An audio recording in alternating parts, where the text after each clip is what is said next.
Welcome back friends. दोस्तों आज की इस वीडियो में हम बात करेंगे अगस्त मंथ के करंट अफेयर्स के बारे में और ये हमारा वीक 2 का पार्ट 1 होगा जिसमें हम 25 इंपॉर्टेंट क्वेश्चंस की बात करेंगे। साथ में इसका आपको एक्सप्लेनेशन भी मिलेगा, तो आप इस चैनल को सब्सक्राइब भी कर लें और वीडियो को एंड तक देखें ताकि हर एक अपडेट आपको दोस्तों मिल जाए।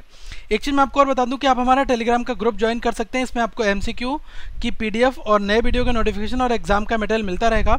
लिंक जो है वो ये है, साथ में आप डिस्क्रिप्शन बॉक्स में और पहले कमेंट में आपको लिंक मिल जाएगा जिससे आप इस लिंक को डाउनलोड करके यहाँ से ऐप में जा सकते हैं। पहला क्वेश्चन जो है दोस्तों इसमें कहा गया है कि नीति आयोग ने शॉर्टलिस्ट किया है कितने स्टेट के लिए for transformative change in health and education sector. देखो, हेल्थ और एजुकेशन सेक्टर में कुछ चेंजेस के लिए नीति आयोग ने कुछ स्टेट्स को सेलेक्ट किया है जिसमें जो थीम है वो है transformative change in the education and health sector. Okay, तो इसमें दोस्तों 6 स्टेट आते हैं, तो आपको उन स्टेट के नाम एटलीस्ट पता होने जरूरी है। तो ये चीज़ आप नोट यहाँ पर कर सकते हैं जिसमें उत्तर प्रदेश है, असम है, कर्नाटका है। ओके, और ये आते हैं under the sustainable action for transforming human capital जिसको हम कहते हैं SATH। तो इस शॉर्ट फॉर्म की आप फुल फॉर्म भी यहाँ पर नोट कर सकते हैं, sustainable action for transforming human capital. Okay, और दूसरा जो है उसमें मध्य प्रदेश है, झारखंड है और उड़ीसा है। ठीक है, तो ये आप नोट कर लें, ये हेल्थ सेक्टर में है और ये है एजुकेशन सेक्टर में। तो इन 6 स्टेट के लिए चूज़ किया गया है ट्रांसफॉर्मेटिव चेंज के लिए। ओके, तो ये चीज़ आप यहाँ पर दोस्तों नोट कर लें। सेकंड क्वेश्चन जो है इसमें आपसे कहा गया है कि what is the India's rank in 2017 Natixis global retirement index GRI। देखो, ग्लोबल रिटायरमेंट इंडेक्स जो है इसमें भारत की आपको रैंक बतानी है वो कितनी है। देखो, अगर मैं कहूँ आपको कि रिटायरमेंट होने के बाद में जो बुजुर्ग हैं उनकी जो हालत है वो भारत में काफ़ी बदतर है, तो इस मामले में एक रेटिंग जारी की जाती है जो कि नेटिक्सिस करता है। तो इसने ग्लोबल रिटायरमेंट इंडेक्स GRI के अंतर्गत जो भारत की रैंक है वो है 43rd। तो हम ये समझ सकते हैं कि रिटायरमेंट के बाद अगर हम दूसरे देशों से कंपेयर करें भारत की, तो इस मामले में भारत की स्थिति जो है वो बहुत ज़्यादा खराब है। ओके, तो ये पॉइंट आप नोट कर सकते हैं। और अगर आप रैंकिंग की बात करें कि कौन लोग हमसे ऊपर आते हैं, तो इसमें स्विट्जरलैंड, नॉर्वे और आइसलैंड, ठीक है, ये हमसे ऊपर हैं। और जो US है वो 14th पोजीशन पर आता है। और ये जो पब्लिश की गई थी फ्रेंच एसेट मैनेजमेंट कंपनी है जो है नेटिक्सिस ग्लोबल, इसके द्वारा ये GRI इंडेक्स जो है ये पब्लिश की जाती है। टॉप 3 कंट्रीज़ में मैंने आपको बता दिया, नॉर्वे, स्विट्जरलैंड और आइसलैंड। ओके, तो इनके नाम नोट कर लें क्योंकि क्वेश्चन यहाँ से पूछा है तो आप दोस्तों इसमें बता सकें। ओके, एक और क्वेश्चन यहाँ पर बन जाता है, इसमें कहा गया है कि which state will become the India's first state to implement coal utilisation between power units. आपको बताना है कि वो कौन सा स्टेट है भारत का जो कि पहला स्टेट बन चुका है जो कि इम्प्लीमेंट करेगा कोल यूटिलाइजेशन बिटवीन पावर यूनिट्स। ठीक है, पावर यूनिट्स के बीच में कोल यूटिलाइजेशन के लिए ये है दोस्तों गुजरात। तो डायरेक्टली यहाँ से 1 लाइनर क्वेश्चन आपका बन जाता है, लेकिन हम इसमें कुछ पॉइंट यहाँ पर नोट कर सकते हैं क्योंकि गुजरात की गवर्नमेंट ने अभी एक टेंडर इशू किया है जिसमें जो पावर डेवलपर्स हैं ये रिसीव करेंगे चीप कोल। ठीक है, cheap coal marked for the state in turn for selling coal based powers at less than 2.82 a unit. ठीक है, और इसमें क्या होगा कि गुजरात जो है वो ट्रांसफ़र करेगा coal allocated to power generating stations on, जिसको हम कहेंगे GSECL, Gujarat state electricity corporation के लिए। ठीक है, तो ये पॉइंट आप दोस्तों यहाँ पर नोट कर सकते हैं। अल्टीमेटली क्वेश्चन आपका ये पूछ रहा है कि जो कोल यूटिलाइजेशन है तो उसका पावर यूनिट्स में यूज़ करने के लिए किस स्टेट ने ये अभी इनिशिएटिव लिया है, कौन सा पहला स्टेट बन गया है, तो वो है गुजरात। एक और आपका क्वेश्चन है, इसमें कहा गया है कि द ऑक्सफोर्ड यूनिवर्सिटी प्रेस जिसको हम कहते हैं OUP, इसने रिसेंटली लॉन्च किया है online dictionaries in which of the following Indian language. अभी हाल ही में जल्द में ही कौन सी ऑनलाइन जो इंडियन डिक्शनरीज हैं इनको इंडियन लैंग्वेज को ऐड किया है अपनी ऑक्सफोर्ड यूनिवर्सिटी प्रेस में OUP में। ओके, तो इसमें दोस्तों तमिल और गुजराती को भी जल्दी में ही ऐड किया गया है। आपको पता होना चाहिए कि हिंदी वर्जन पहले से ही इसमें ऐड था। ठीक है, और अब तमिल और गुजराती को जो है ये भारत की जो लैंग्वेज है इनको यहाँ पर ऐड कर दिया गया है। फाइन, तो हिंदी के बाद में इन 2 को भी प्राथमिकता दी गई है डिक्शनरीज में, तो ये चीज़ आप यहाँ पर नोट कर लें। एक और प्रश्न है दोस्तों, इसमें कहा गया आपसे the Shri Rama Sagar project is a flood flow project on the Godavari river located in which state. Question आपसे स्टैटिक जीके में ये पूछ लेगा कि श्री रामा सागर प्रोजेक्ट जो है ये किस जगह पर है या फिर किस नदी के तट पर ये बना हुआ है। तो ये गोदावरी रिवर पर ये एक फ्लड फ्लो प्रोजेक्ट है और ये किस स्टेट में आता है? ये आता है दोस्तों तेलंगाना में। ठीक है, इससे इंपॉर्टेंट 2 पॉइंट मैं आपको और बताना चाहूँगा, क्योंकि जो श्रीराम सागर प्रोजेक्ट है तो इसमें क्या है कि जो तेलंगाना के चीफ मिनिस्टर हैं जिनका नाम है के चंद्रशेखर राव है, तो इन्होंने 2000 करोड़ का जो ये अमाउंट है अब इस प्रोजेक्ट को मॉडर्नाइज करने के लिए ये लगाया है। तो ये पॉइंट आप यहाँ पर की पॉइंट दोस्तों यही यहाँ पर कहलाएगा। इस क्वेश्चन में आपका कहा गया है कि which company recently received an investment of $2.5 billion from soft bank vision fund, the biggest private investment in Indian technology company. भारतीय टेक्नोलॉजी कंपनी के इतिहास में अभी तक ये सबसे बड़ा प्राइवेट इन्वेस्टमेंट है। तो किस कंपनी को 2.5 बिलियन का मिला है? Soft bank vision fund. Okay, ये दोस्तों मिला है फ्लिपकार्ट के लिए, और फ्लिपकार्ट के जो सीईओ हैं वो हैं के कृष्णमूर्ति, कल्याण कृष्णमूर्ति, आप ये यहाँ पर नोट कर ले। एक और दोस्तों क्वेश्चन आपका इंपॉर्टेंट है, इसमें कहा गया है कि विच कंट्री हॉज the 7th Asian championship shotgun. 7वां जो एशियन चैंपियनशिप शॉटगन है ये कहाँ पर हो रहा है? तो ये हो रहा है दोस्तों कजाकिस्तान में। ठीक है, अब इसके बारे में 2-3 पॉइंट नोट कर लें कि जो भारत के शूटर हैं जिनका नाम है क्यान चेनई, इनको ब्रॉन्ज मिला है मेंस ट्रैप इवेंट में। ठीक है, और ये 7th एशियन चैंपियनशिप जो है ये अस्ताना में हो रहा है, जो कहाँ पर आता है? ये कजाकिस्तान में है। अगर कजाकिस्तान की बात करें तो इसकी कैपिटल है अस्ताना, और करेंसी जो है वो कजाकिस्तानी टिंज है, और प्रेसिडेंट जो है वो है नूर सुल्तान। ठीक है, तो इनका नाम नोट कर लें। और ये 7th शॉटगन चैंपियनशिप है, तो आप इसको भी दोस्तों यहाँ पर नोट कर सकते हैं। एक और आपका प्रश्न है, इंपॉर्टेंट है, इसमें कहा गया है कि अंकुर मित्तल जो है वो किस गेम से रिलेट करते हैं। दोस्तों अंकुर मित्तल जो है ये शूटिंग से रिलेट करते हैं, और इनका नाम क्यों आया ये आपको पता होना जरूरी है। तो जो भारत के शूटर हैं अंकुर मित्तल, इन्होंने इंडिविजुअल और टीम जो मेंस डबल स्टेप है इसमें इनको गोल्ड मिला है, तो इस वजह से ये न्यूज़ में आए। ठीक है, और ये 7th एशियन शॉटगन चैंपियनशिप है जो कजाकिस्तान में हुई, तो उसमें इनको ये अवार्ड मिला, फाइन, ये मेडल मिला। तो ये चीज़ आप यहाँ पर दोस्तों नोट कर सकते हैं। बात करते हैं क्वेश्चन नंबर 9 की। तो इसमें कहा गया है ओलंपिक गोल्ड मेडलिस्ट कॉन्सेलस किप्रोटो, इन्होंने अभी मेंस का 3000 मीटर का जो स्टेपल चेस एक रेस होती है तो ये इन्होंने अभी जीती है। तो आपको ये बताना है कि किस कंट्री से ये बिलोंग करते हैं। तो दोस्तों ये केन्या के हैं। ओके, तो क्योंकि स्पोर्ट्स पर्सन का नाम और उसकी कंट्री का नाम ये दोनों चीज़ें आपकी न्यूज़ में पूछ ली जाती हैं। अब इन्होंने 3000 मीटर्स जो है ये स्टेपल चेस रेस होती है, तो इसमें इन्होंने अपने नाम पर किया है, तो ये पॉइंट आप यहाँ पर नोट कर सकते हैं। और ये इन्होंने जीता कहाँ पर है? रेस जो IAAF में। ओके, ये बर्ड एथलेटिक्स चैंपियनशिप जो कि लंदन में, तो उसमें इन्होंने ये प्रतियोगिता अपने नाम पर की, तो ये पॉइंट आप यहाँ पर नोट कर सकते हैं दोस्तों। और 2017 IAF international association of athletics federation जो है ये बर्ड चैंपियनशिप ये 16th एडिशन है, जो कि 4 से 13 अगस्त तक कहाँ पर? London UK। ओके, और अगर केन्या की बात की जाए तो केन्या की कैपिटल है नैरोबी, और केन्या की करेंसी जो है वो केन्यन शिलिंग, और वहाँ के जो प्रेसिडेंट हैं वो है उहुरु केन्याता। ठीक है, तो इनका नाम दोस्तों यहाँ पर आप नोट कर सकते हैं। 10th क्वेश्चन की अगर मैं बात करूँ तो इसमें कहा गया है कि विच union minister has launch the NCERT web portal for home delivery of the books. वो कौन से यूनियन मिनिस्टर हैं जिन्होंने NCERT जो वेब पोर्टल है अब बुक्स की होम डिलीवरी के लिए अभी इन्होंने इसकी शुरुआत की? तो ये उपेंद्र कुशवाहा ने इसकी शुरुआत की।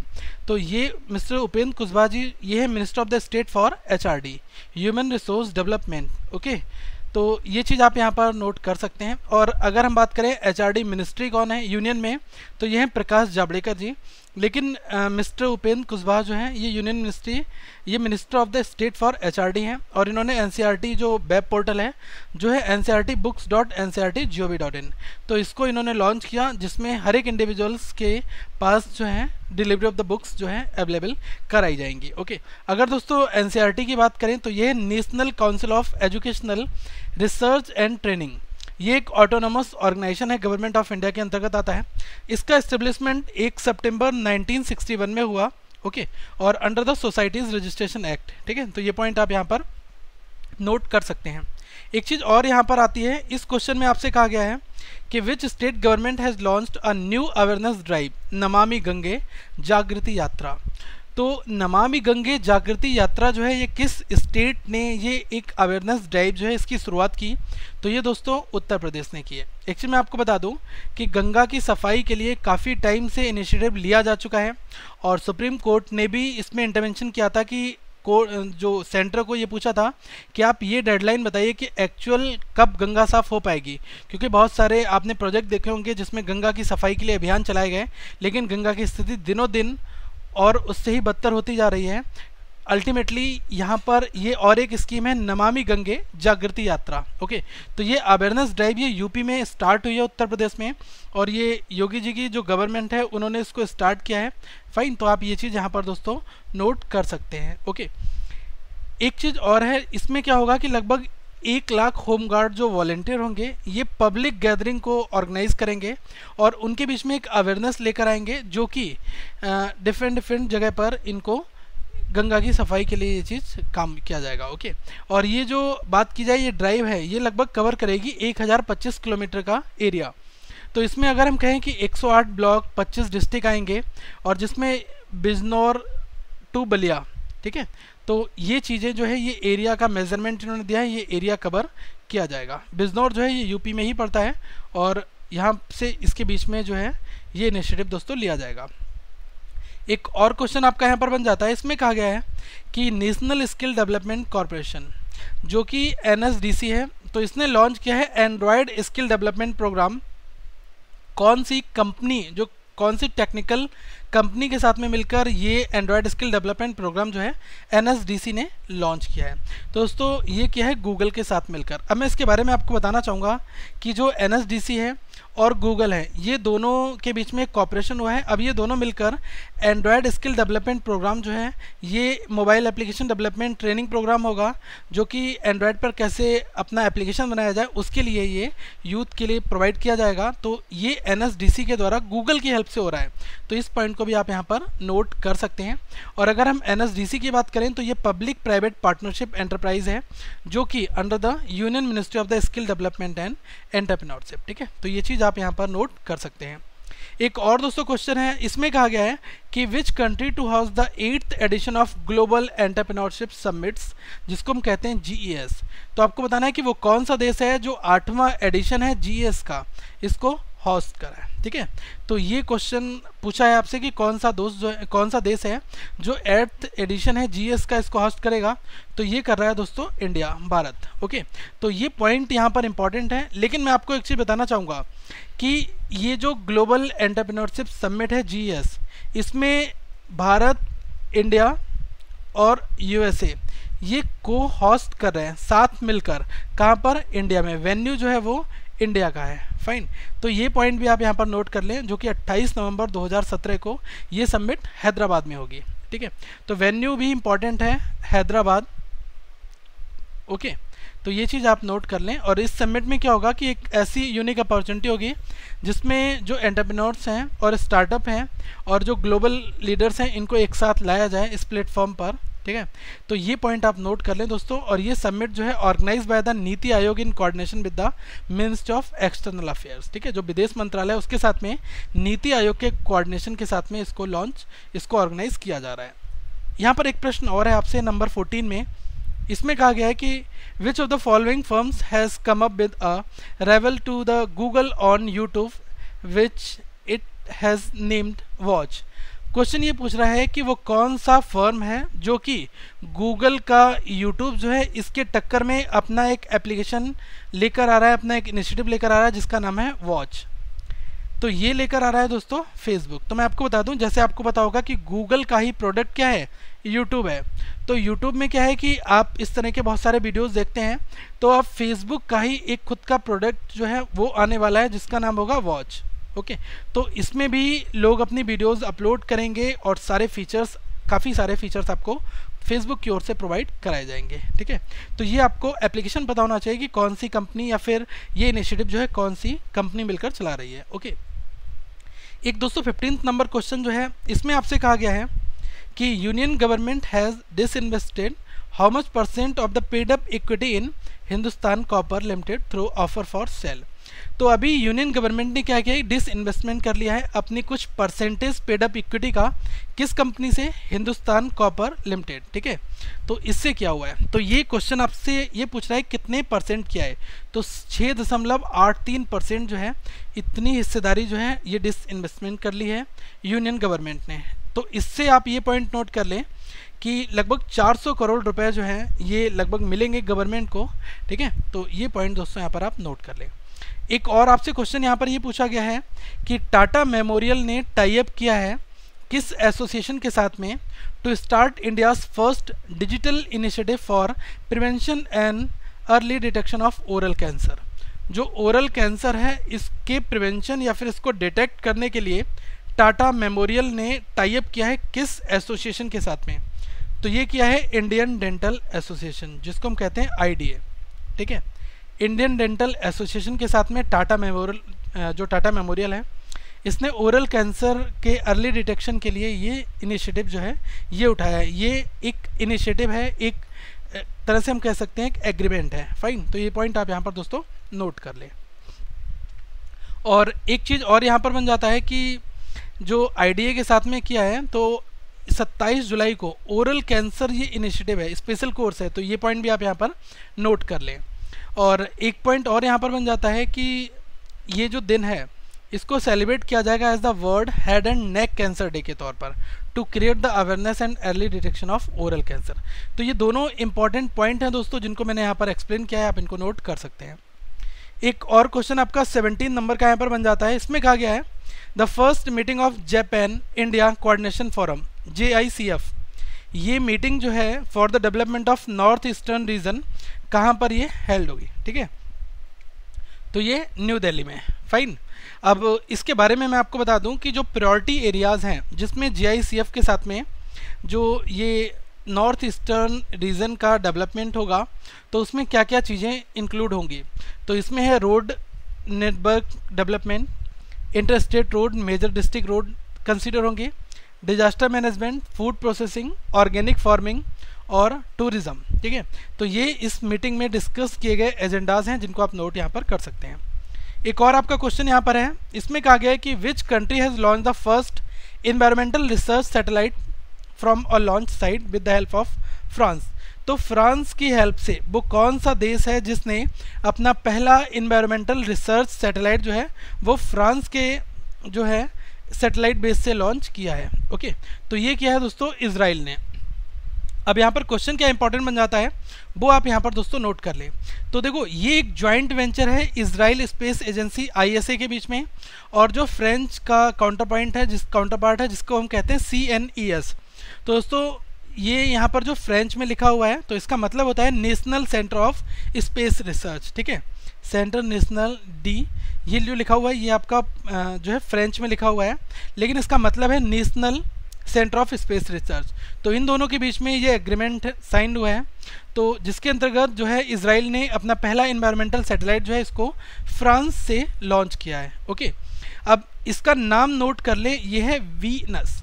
देखो VNMUS इस तरह से इसको लिखा जाता है। इसकी फुल फॉर्म जो है ये है vegetation and environment monitoring on a new micro satellite launch site, जो है वो क्या है फ्रेंच गुआना। ठीक है, तो ये चीज़ नोट कर सकते हैं। जैसे इंडिया में जो इसरो के साइट्स हैं वो है श्रीहरिकोटा वगैरह, तो उस तरह से फ्रांस क्या ही एक साइट है फ्रेंच गुआना। ठीक है, वहाँ से इसको लॉन्च किया गया।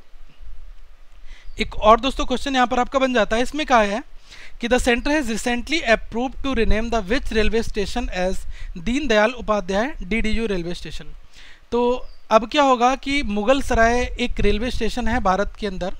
ठीक है, तो इसको अब रिप्लेस कर दिया जाएगा दीन दयाल उपाध्याय के नाम से। तो अभी यूपी गवर्नमेंट ने अपनी रिक्वेस्ट दिया था कि अब मुगल सराय को रिनेम कर दो दीन दयाल उपाध्याय स्टेशन के नाम पर, तो सेंटर ने इसको अप्रूव कर दिया है। ओके, तो ये दोस्तों आपकी थीम क्वेश्चन है। अगर हम बात करें दीन दयाल उपाध्याय जी के बारे में तो भारतीय जनसंघ के ये लीडर थे। ओके, तो ये पॉइंट भी आप यहाँ पर दोस्तों नोट कर सकते हैं। एक और आपका क्वेश्चन यहाँ पर बन जाता है, इसमें कहा गया है कि which company has collaborated with Delhi police women safety application Himmat for ensuring better safety to womens across the city. वो कौन सी कंपनी की टैक्सी है जिसने कोलैबोरेशन किया है दिल्ली पुलिस के साथ में। जो दिल्ली पुलिस का safety application, women safety application है हिम्मत, तो उसके साथ में जो कैब में ट्रेवलिंग करेंगी वुमेन, तो उनकी सेफ्टी के लिए ये दोस्तों किया गया है। तो ये किया है यूबेर ने, ठीक है। तो अब यूबेर के एप्लीकेशन में ही एक हिम्मत का ही साइड में लिंक दे दिया जाएगा और वहाँ पर पोर्टल में ये फीचर दे दिया जाएगा, जिससे आप डायरेक्टली दिल्ली पुलिस के जो हिम्मत ऐप है इससे टच में रहेंगे। तो ये काफ़ी एक अच्छा कदम उठाया गया है यूबर के द्वारा। ओके, एक और क्वेश्चन आपका यहाँ पर बन जाता है। इसमें कहा है India's leading FMCG Britannia industries would set up its largest plant in which state. देखो FMCG ब्रिटानिया इंडस्ट्रीज जो है ये सबसे बड़ा अपना प्लांट जो है वो भारत में किस स्टेट में लगाने वाला है, भारत के किस राज्य में लगाएगा, तो ये लगाएगा महाराष्ट्र में। अब दोस्तों FMCG के बारे में मैं आपको बता सकता हूँ कि क्या है ये। FMCG है फास्ट मूविंग कंज्यूमर गुड्स, तो आप इसके बारे में नोट कर ले, या फिर हम इसको CPG भी कहते हैं, कंज्यूमर पैक्ड गुड्स। तो ये क्या है कि बहुत ही नॉन ड्यूरेबल गुड्स होते हैं जिनको जल्दी कंज्यूम करना होता है, जैसे कि आप देखते हैं कि सॉफ्ट ड्रिंक्स आ जाते हैं इसमें, ठीक है। तो ये पॉइंट यहाँ पर आप नोट कर लें। ओके, तो ये FMCG ब्रिटानिया इंडस्ट्रीज है, ये महाराष्ट्र में अपना सबसे बड़ा लार्जेस्ट प्लांट जो है इसको सेटअप कर रहा है। ओके, एक और क्वेश्चन आपका यहाँ पर बन जाता है। इसमें कहा गया है द क्विट इंडिया मूवमेंट जो है ये एक मूवमेंट था जो कि लॉन्च किस डेट में हुआ था। अभी इसके बारे में पूरा विवरण आपको देता हूँ। ये 8 अगस्त 1942 को गांधी जी ने लॉन्च किया था, भारत छोड़ो आंदोलन, ठीक है, क्विट इंडिया मूवमेंट। तो अभी दोस्तों इसके 75 वर्ष पूरे हो गए हैं, तो इस वजह से इसकी 75th एनिवर्सरी जो है ये मनाई गई, तो इस वजह से ये न्यूज़ में आया, तो आप इसको नोट कर सकते हैं। और डेट है 8 अगस्त 1942, ठीक है। तो इसकी 75 जो एनिवर्सरी मनाई गई क्विट इंडिया मूवमेंट की। और इस ईयर का जो थीम है वो क्या है, संकल्प से सिद्धि, ठीक है, संकल्प से सिद्धि, जिसको हम कहते हैं the attainment to resolve. Okay, और ये जो एक एग्जीबिशन जो है वो ऑर्गेनाइज किया गया जिसका टाइटल था क्विट इंडिया 75 चलो दिल्ली, ठीक है। और ये पॉइंट आप यहाँ पर नोट कर लें। और एक चीज़ मैं आपको और बता दूं कि जो क्विट इंडिया मूवमेंट था इसको एक नाम और दिया जाता है इंडिया अगस्त मूवमेंट, ठीक है। और ये मूवमेंट जो है बॉम्बे सेशन के दौरान ऑल इंडिया कांग्रेस कमेटी के द्वारा लाया गया था, जिसमें महात्मा गांधी जी ने इसको लीड किया था 8 अगस्त 1942 को, और उस समय वर्ल्ड वार सेकेंड था। तो ये न्यूज़ में इसलिए आया है क्योंकि इसके 75 वर्ष पूरे हुए हैं और ब्रिटिश रूल को भारत से भगाना था, जिस वजह से आपने सुना होगा अंग्रेजों भारत छोड़ो आंदोलन। ओके, एक और दोस्तों क्वेश्चन 23rd आपका यहाँ पर बन जाता है। इसमें क्या है, which auto company has announced a global partnership with Triumph motorcycles. देखो ये ट्रम्प मोटरसाइकिल जो है ये US की एक कंपनी है, ये UK की कंपनी है। ओके, UK की कंपनी है और इसके साथ में जो है एक भारत की कंपनी ने पार्टनरशिप की है जिसमें ये लोग मिलकर मोटरसाइकिल जो है इसको बनाएंगे। तो ये बजाज ने किया है, बजाज और ट्रम्प मोटरसाइकिल्स, ठीक है। ये UK का पोर्टल है, तो इन दोनों ने साथ मिलकर एक ग्लोबल पार्टनरशिप की है जिसमें ये लोग एक साथ मिलकर जो है मिड कैपेसिटी मोटरसाइकिल्स जो है इनको बिल्ड करेंगे। फाइन, तो ये पॉइंट भी आप यहाँ पर नोट कर सकते हैं। 24th क्वेश्चन की दोस्तों अगर मैं यहाँ पर बात करूँ तो इसमें कहा गया है कि which nationwide campaign has been launch by the union government to protect the elephant. वो कौन सा देश भर में चलाया जा रहा है कैंपेन है जिसमें यूनियन गवर्नमेंट की ओर से हाथियों को बचाने की एक मुहिम है। ओके, इसका नाम आपको बताना है, तो ये है गज यात्रा, ठीक है।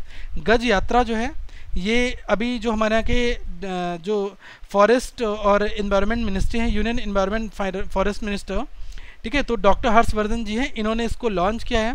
और ये नेशन वाइड एक कैंपेन है गज यात्रा, ठीक है, जो कि न्यू दिल्ली से स्टार्ट इन्होंने की। और इसमें एलिफेंट को प्रोटेक्ट किया जाएगा, ठीक है, on the world elephant day WED पर, ठीक है। तो ये पॉइंट आप यहाँ पर नोट कर लें। अगर हम बताएं आपको वर्ल्ड एलिफेंट डे जो है ये आपका 12 अगस्त को मनाया जाता है, 12 अगस्त, ठीक है।